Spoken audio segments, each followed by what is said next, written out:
Des tensions qui persistent entre l'Iran et les États-Unis, les pays européens également. En cause, le détroit d'Ormuz, par où transite l'essentiel du brut mondial. Les précisions de Samir Sabi.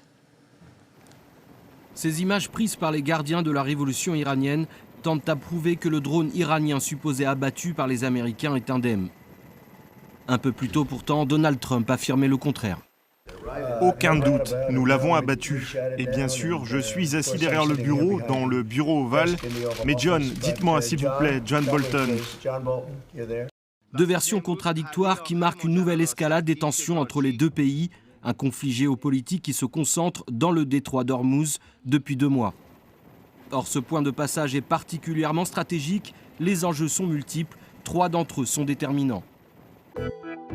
Tout d'abord, les enjeux économiques. Sur les 100 millions de barils d'approvisionnement quotidien en pétrole pour la planète, 35 millions transitent par voie maritime et passent par ce corridor.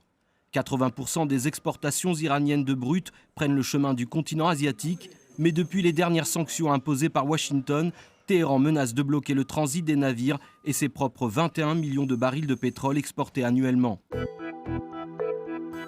Enjeu stratégique, c'est aussi une zone d'affrontement entre l'Arabie saoudite et l'Iran qui se disputent la suprématie régionale. Depuis le départ des Britanniques de la région dans les années 60, le détroit d'Ormuz est le théâtre de tensions entre l'Iran chiite et ses voisins à majorité sunnite. Enjeu militaire, l'Arabie saoudite compte de nombreux soutiens. Les armées des plus grandes puissances occidentales sont présentes sur son sol. Les États-Unis sont en première ligne à Bahreïn ou encore au Qatar, où 10 000 de leurs militaires y ont une base.